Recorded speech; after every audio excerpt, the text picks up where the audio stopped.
students. In this video I will explain the periodicity and periodic properties. So periodicity, it is the phenomena of repetition of same properties after some fixed interval.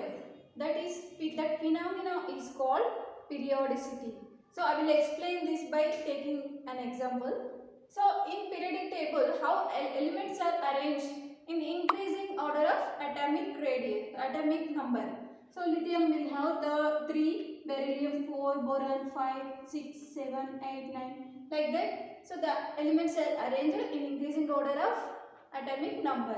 So suppose if you take second period elements, so in this the lithium will show the similar properties with the sodium. Means here lithium, sodium, potassium, rubidium, cesium. So these elements are showing the similar properties. Means here these similar properties are repeated after this fixed interval. Means after and second element, third, 2, 3, 4, 5, 6, 7, 8. Means the properties are repeated at 8th element. First element and 8th element are having similar properties. Like that, so this repetition of properties means they will show similar properties. They will show similar magnetism or similar color to flame. So these are all elements, first group elements show the flame color test. So like that, some properties are repeated and after fixed interval.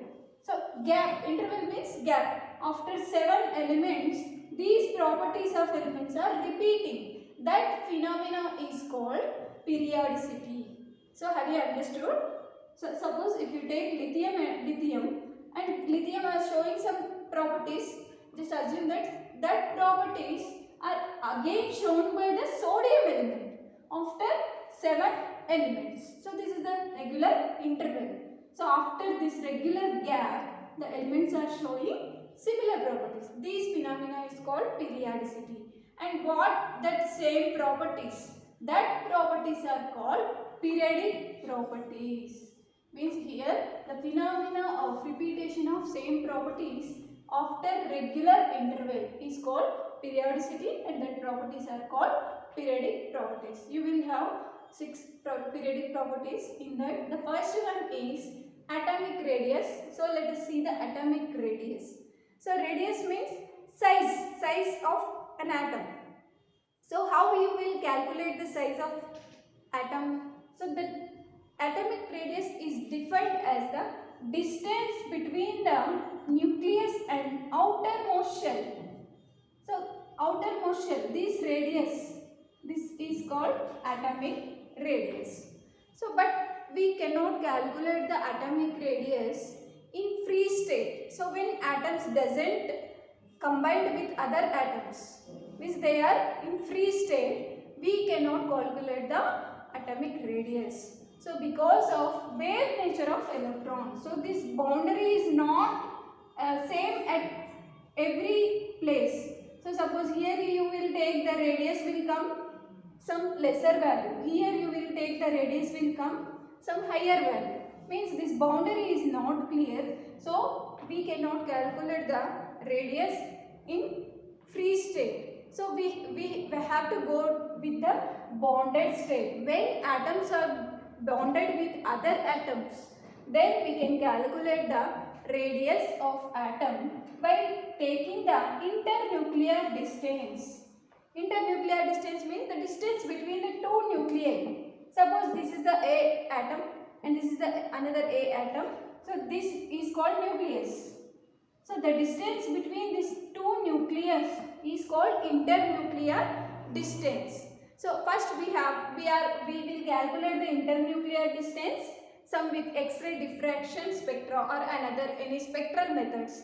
So these internuclear distance will be calculated by spectral methods, and after that we will do half. We will do half. Why? Because this is the distance. We want this distance. So that's why we are doing half of the internuclear distance. So atomic radius is calculated in bonded state, and we will take the internuclear distance by 2. So we will doing half of the internuclear distance. In that way we are calculating the atomic radius. So this is the atomic radius property. Okay, atomic radius. The first property is atomic radius. Atomic radius is the distance between two nuclei is called internuclear distance, and that distance by half is called atomic radius. So here atomic radius, let us discuss the types of atomic radius. The first type is metallic radius. So metal means metals are nothing but the first year group elements, and they will lose electrons readily. That elements are called metals. Metallic property means the elements which have the property of losing electrons is called metals. So these metals, when atoms are bonded by metallic bond. So suppose A and B are different atoms and they are bonded with metallic bond. So suppose, if you take same atoms A and A, so A and A are bonded by some metallic bond. So the distance between two nuclei is called internuclear distance. This internuclear distance by 2 is called metallic radius. It is defined as the half of the internuclear distance between two adjacent metal atoms in a metallic crystal. So this is also called crystal radius or metallic radius. So suppose if you take sodium crystal. So sodium, it is the metal, it is in solid state, solid crystal.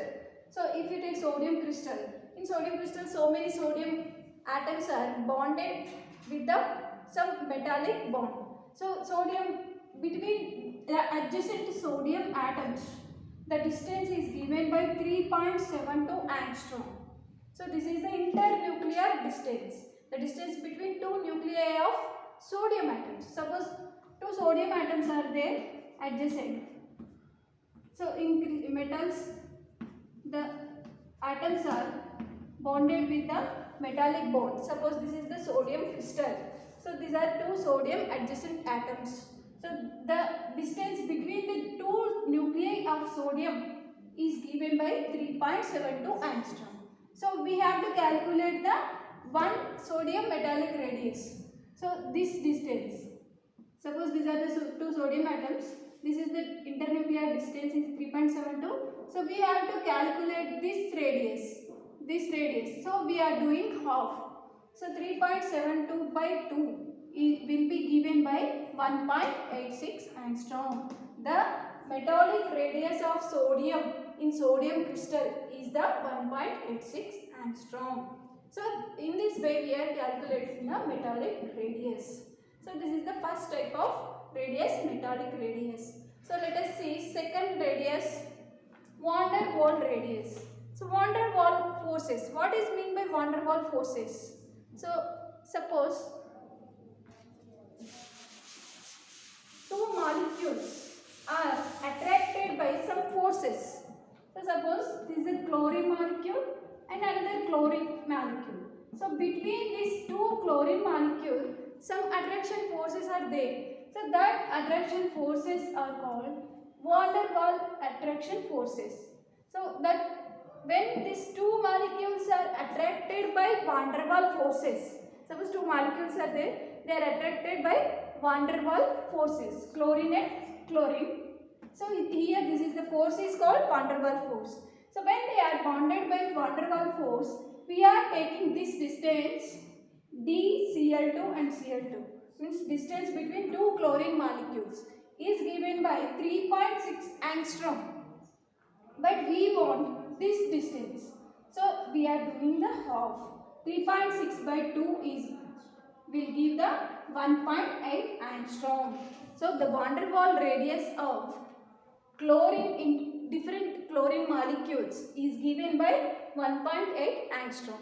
So the half of the distance between two molecules when they are attracted by van der Waals forces is called van der Waals radius. This is the second type of radius. This is the second type of van der Waals radius.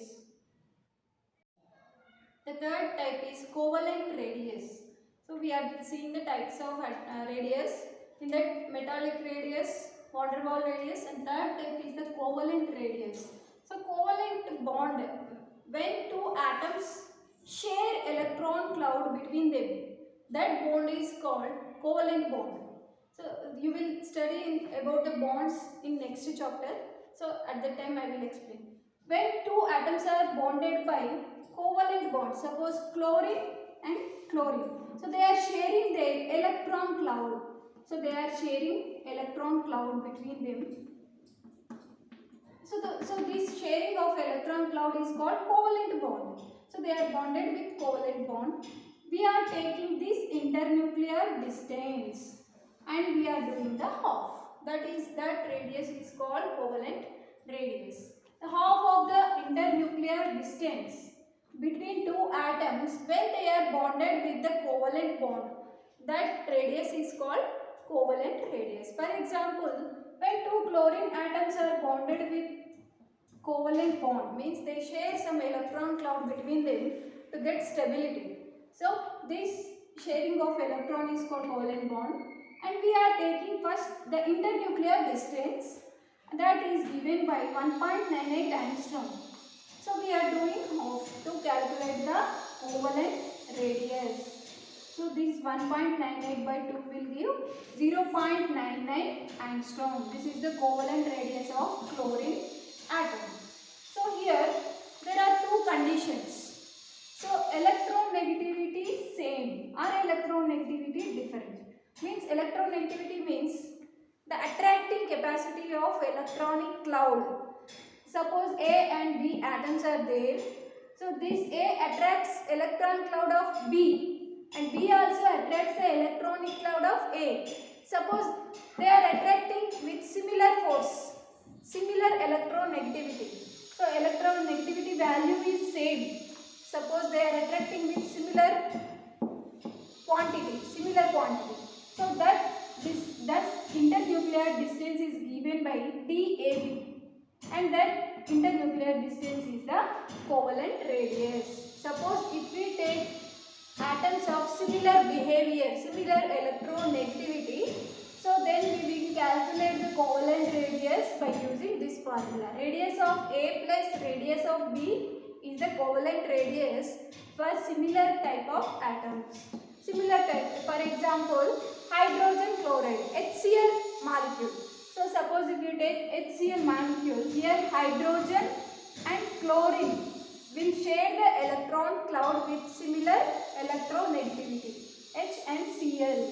So this H and Cl will share electron cloud with similar electronegativity. Then we will take the radius of hydrogen and radius of chlorine as the covalent radius of the molecule.